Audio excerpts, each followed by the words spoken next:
awful that it's a televised carnage, and the world is literally watching.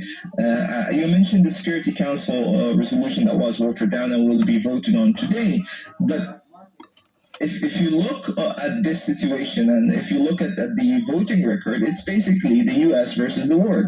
The U.S. is actually promoting this genocide, supporting this genocide. I would never know, and most probably my family was killed by American weapons. Our children are being torn apart on TV, on your TV screens, by American tax money, by the support of the American government.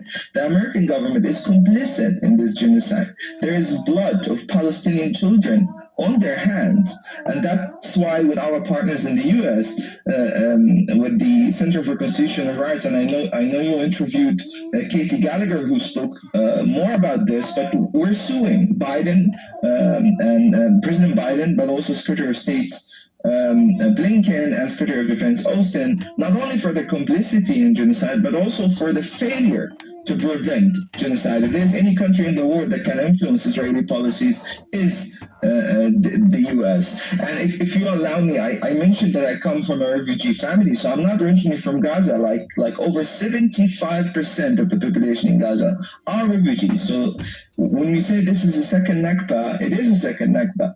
In 1948, over 80% of the Palestinian population were forcibly displaced. Now we have over 90% of the population that is displaced. We have over 60% of Gaza's residential units have been destroyed.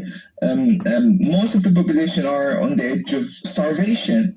It's quite shameful, to be honest, that until this very moment, the U.S. cannot do the bare minimum of human decency, which is calling for a ceasefire and trying to provide diplomatic coverage for the genocide that is unfolding in Gaza. Because they put Israel, so can they you put them there. account for, on the one hand, you have President Biden warning Israel about indiscriminate Now bombing. you've seen the And real on the other hand, you face have of the U.S. the dragging its Democratic feet all week. war machine. Yesterday, we thought right after the show, Criminals I of think the 10 world, a.m. they world were going to be voting. But now it is Now you're beginning to Friday. see it for 4 real. times this vote has been delayed.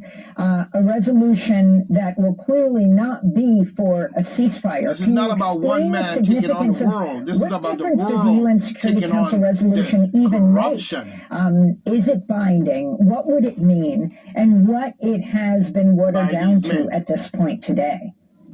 Of course. Well, the Security Council resolutions are binding, although Israel has a history of not respecting those resolutions.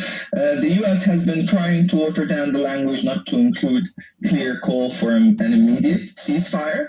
At the same time, they call for safe and unhindered humanitarian supplies and humanitarian aid, but at the same time they don't call for a ceasefire. And quite strange formula from the U.S. on the one hand to want safe and unhindered humanitarian access, but without stopping the fire. So basically it wants humanitarian aid workers to work under the hell that Israel unleashed on the Palestinian civilian population. And as you mentioned, Biden didn't only warn the Israelis, he actually made a determination, and we agree with him. He said Israel is engaged in indiscriminate bombing. This is a war crime. So the question is, why do you then send weapons to Israel? The position of the U.S. is quite hypocritical, and the U.S. cannot claim leadership in the world because it's not showing us that leadership. Israel is not natural. Speak louder than words. The U.S.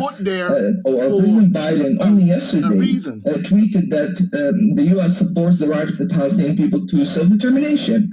2 days before that, the U.S. voted against a resolution on the right of the Palestinian people to self-determination. That's the so game we don't that want they to play. see words. We want to see actions. And the hypocrisy of the U.S. is quite flattering. You know, the principled leadership and true leadership is about the consistent application of international law, the principled application of international law on your foes and your allies alike. Hypocrisy, double standards, and selectivity don't reflect characteristics of leadership but of complicity in genocide. And if you allow me, what's at stake at the moment is not only the dehumanization of the Palestinian people and the genocide that they're facing, but also the whole body of international law is being put to test. Because That's basically, we saw how the West, led by the U.S., mobilized this body of international law in the case of Ukraine, but in the case of Gaza, they're preventing or failing to do the bare minimum, which is called for a ceasefire. So I think what's also at stake is the credibility and the reputation of the U.S., which always portrays itself as a beacon of democracy, but in fact is showing us that it supports genocide. And what's also, I think, interesting in this situation, that it's also putting all of these quote-unquote liberal democracies to test, because all polls show that most Americans want the ceasefire, most Democrats in Congress want the ceasefire, but there seems to be a disconnect between what the people want and what the U.S. leadership is doing. So we call them on Biden and all of them the Biden administration to listen to their people, that's their pet to listen to their people and do the bare minimum, which is calling for a ceasefire. Ahmed, I want to thank you so much for being with us, and also